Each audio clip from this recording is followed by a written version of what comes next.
don't have to turn cameras off. You don't, like I said, there's no official presentation, so we can keep it on. I mean, but Weston, for, just for fun, I guess you can do the intro. Welcome everyone to MS Office Hours.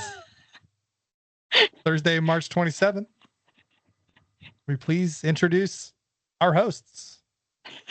Hello, everybody. I'm the only one that can make it today. It's Heather Cox. It was like you forgot the intro for a second, Weston. Y'all, please don't leave me hanging with just my camera. So I think this session actually came about from something we were kind of talking about it during Shenanifoolery at one point in time. And I was teasing our friend Nick Connon, like I said, he may not be able to make it today, but we were talking about, Control C and Control V and, copy paste, blah, blah, blah. And I was like, or you could just like Control D. And he's like, what? And I was like, yeah, duplicate. And it was like something so small. But I remember somebody showing me that years ago and being like, for real? Like, I could have done one thing instead of, I mean, not that Control C, Control V is hard, but Control D, it's just that much faster. So that's kind of how the joking started. And we were like, well, what are these other random tips and tricks? Like something small, it can be totally insignificant and small like that, or something major. So we want folks to share those. I am going to share something that isn't a small one, and it is Copilot related. Now, that wasn't the intention. It was because I was doing something for school, for my favorite school, Ohio State, obviously. But I'll go ahead and share what I did. So I use Copilot quite a bit at school. One professor thinks it's like the greatest thing ever, and I love him for it because he will allow me to do things with Copilot. But there's a presentation class that I have, and she gave all these different prompts and wanted folks to get some things prepared. So I didn't need to put the prompt into Word. I just put it here for the purposes of sharing with y'all. This was the prompt, and we have to create a 5 to 7 minute presentation. And it can be done anyway. It can be done with PowerPoint, without PowerPoint, whatever that is. And I thought, okay, you know what? For those of us here at Microsoft, we know that we have different units and they get different compensation plans. I thought, this is one I feel passionately about. I'm going to go ahead and pick this as my presentation topic, but I want to personalize it. So I did change my actual prompt to say Microsoft and to say the customer success unit. But what I did, and I'm not going to demo, but I've got the result of the demo, is I went over to PowerPoint. And with PowerPoint, I asked Copilot this prompt, like I said, with the exception of adding in the words Microsoft and the CSU. And PowerPoint produced an entire template on which to start. Now, I want to be 110,000% clear. PowerPoint or Copilot is not autopilot. I'm going to reiterate the name Copilot. No, it doesn't do your work for you. And no, if a professor assigns something or a teacher assigns something, you really shouldn't be able to complete that assignment with just using Copilot. But what I have now is I have a foundation. I have a foundation and I have a structure. I am somebody that will overthink the heck out of a blank PowerPoint presentation. And I will get so caught up in that blank PowerPoint presentation that I will not be able to come up with content. So I did this for myself personally. But another thing is, think about how often you may have to work with groups at work. This program that I'm in is called the Working Professionals MBA program. I'm a working professional, y'all. I have a family. I have a job. I don't know why, though I love Ohio State in this program, I don't know why we have the amount of group work we have. So we have a lot of it.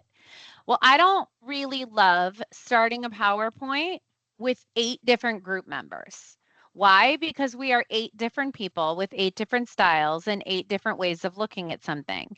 So one of the things I have convinced almost every one of our groups is, can we please just take the prompt and the requirements straight out of the syllabus to give us a structure to start with? The amount of time and fighting and back and forth that that has created is incredible. So whether it's school, whether it's work, whatever that might be, consider that. Now, Will, who's in the chat, but I haven't seen him on the screen, Will was like, well, I was did you there. have, yeah. Oh, yeah, there you are. I was blending in because I looked like you. Oh, that's my regular background. Well, an older version of my regular background. I've moved my cat picture. But Will was like, hey, just go also translate the whole presentation. So Copilot also, I picked French because it was the one other than Swahili. It's the only language I learned in school. And so it did. It translated the whole thing. Now, I would check it, y'all. We're, again, Copilot, not autopilot. Don't just assume everything's correct and send this off if you were sending it to somebody who spoke whatever language you've translated it into. But my point in it is that it's a foundation. It gives you somewhere to start, and that has been astronomically helpful for any time I'm working with a group or anytime I get into that whole, like, decision paralysis of how am I going to get this started. It gets something started for me. So that's mine.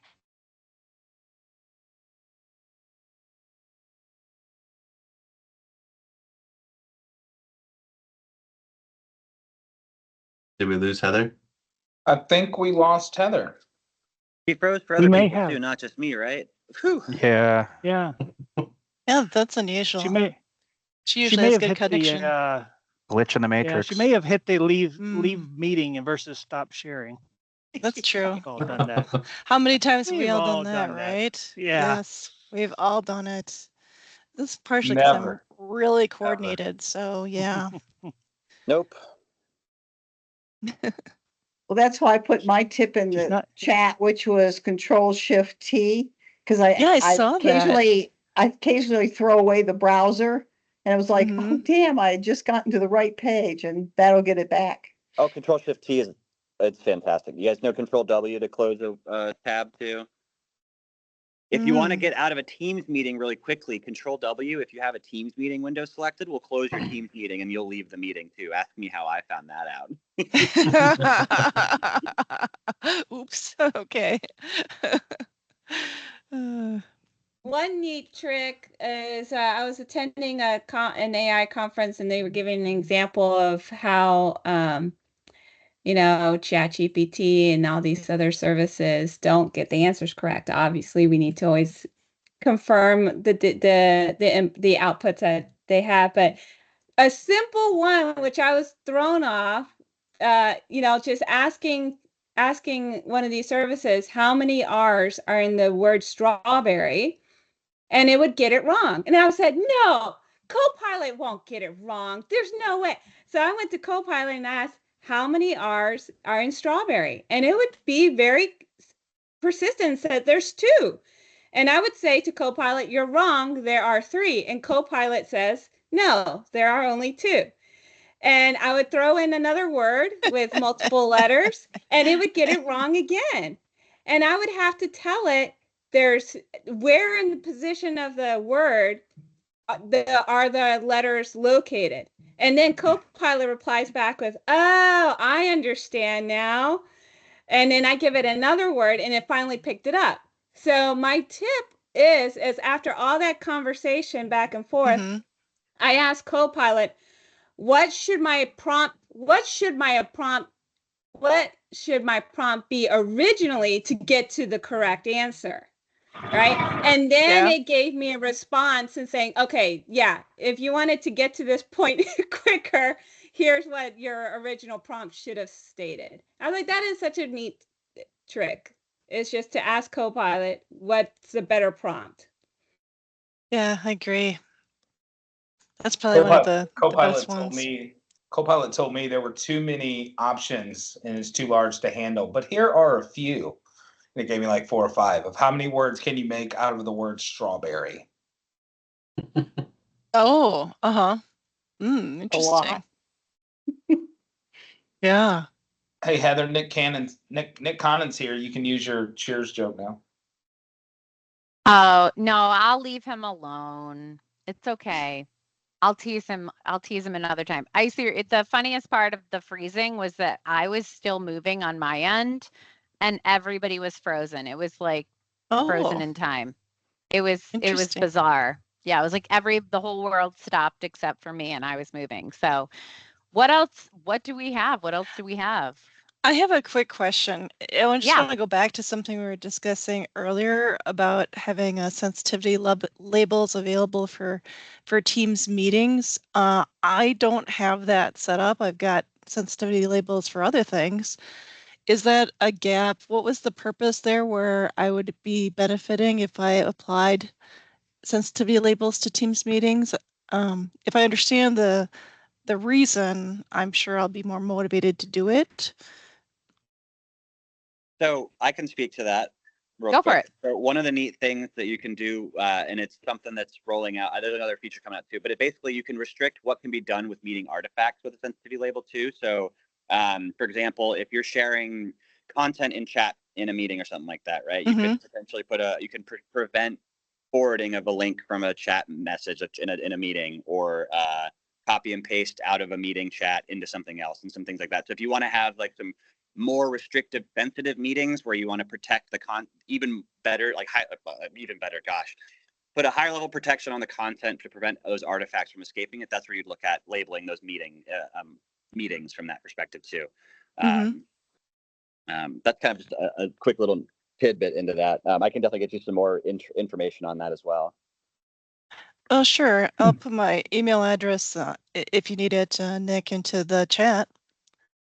And one thing to think of too is that with 504 IEP type meetings or super sensitive HR meetings, what if you don't want the transcript or any of those components to leave your environment? If you have a sensitivity label applied and it applies to those components, data loss prevention policies will help leave it from leaking. Also, if it's classified and it's a label that only HR employees can have access to, even if that link is shared out or any other components, recording of it, that label applies and no one outside of HR can get to it, at least until the label is changed. And so it's a way to even internally contain and control access. So that's how you safeguard.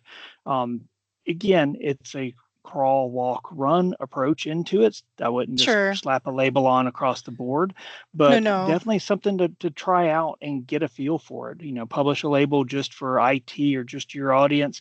Well, like you said, though, HR, they probably would like something like that. Whereas like me, anyone can really listen to anything in any of my meetings because none of them have secret stuff. But you're right. There are other areas, executives or HR, that could potentially benefit from that kind of walls around the information. And so now I'm more motivated. So thank you I think that actually does help. So I think that we're good now.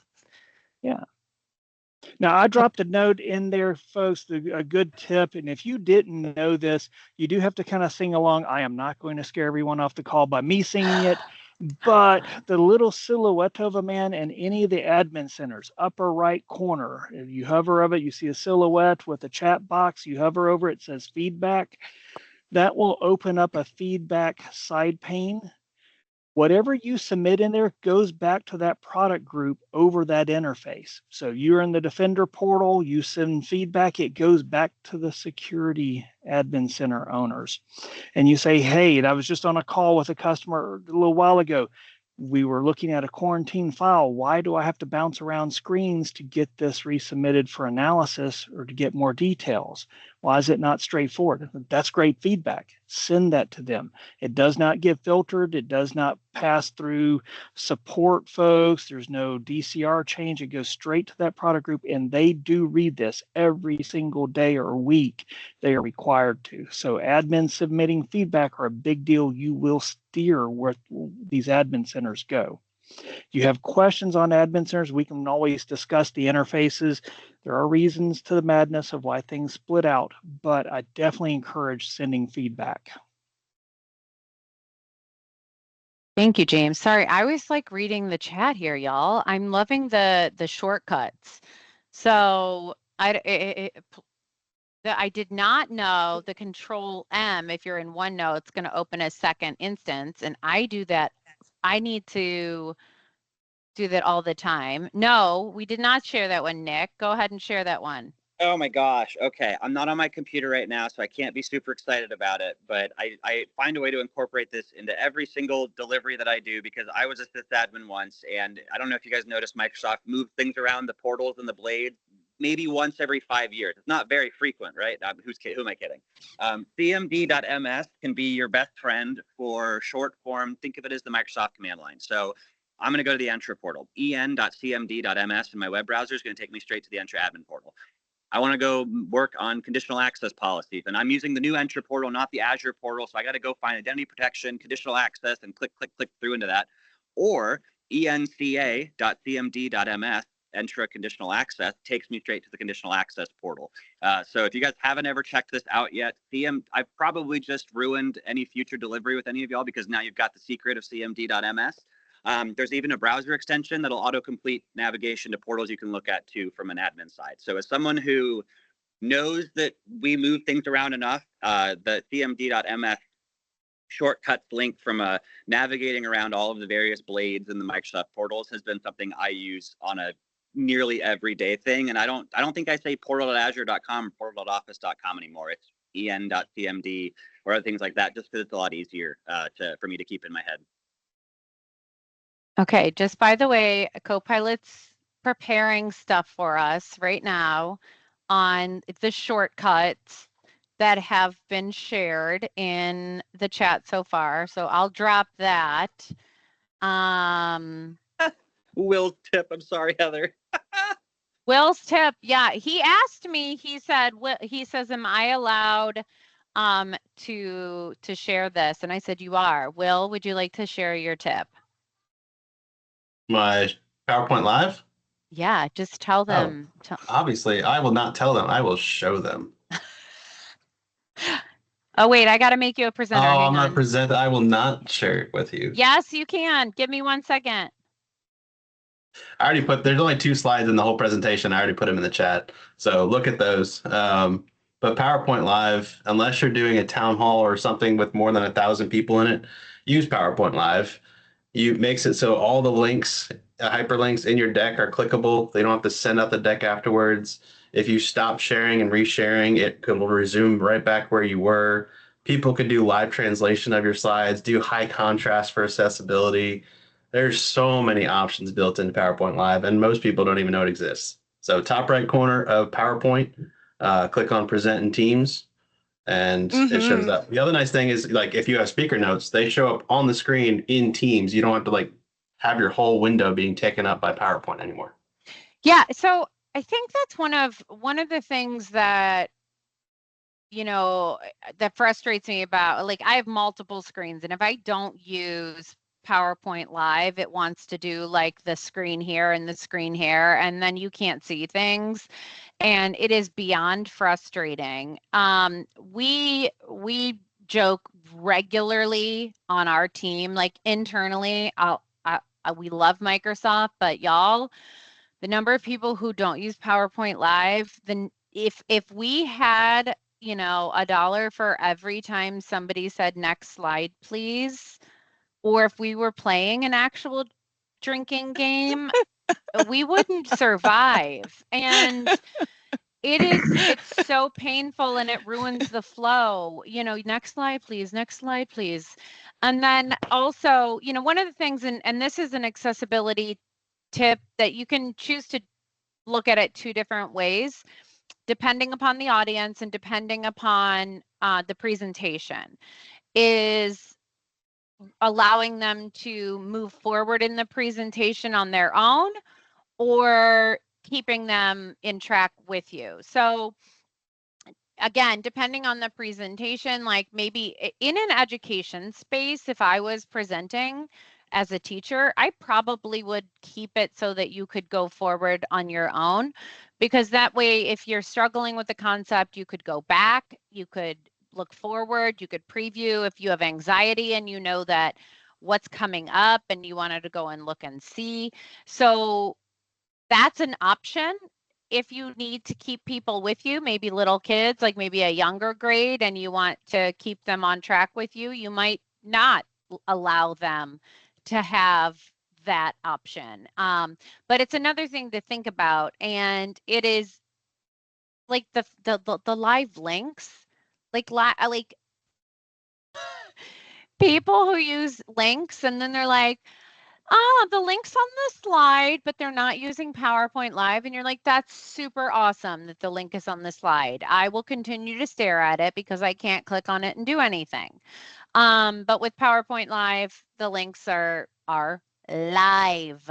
So you can use them, you can access them right away, which obviously I love. So yes, this is Will's super fancy presentation on PowerPoint Live. The other cool thing is you don't have to no longer say, I'll share the slides afterwards. They become part of the meeting recap. So there's so many things, but yes, the next slide, please, is one of my least favorite things that ever I can't stand it when people say that in presentations either. I understand they're just trying to, like delegate with who's talking and who's clicking, but man, it is tough. I agree. Heather, take control. Okay. Show them that. Like, you don't have to unshare and reshare. She can just take control, and now she's doing the slides because they're shared in Teams, not on my desktop.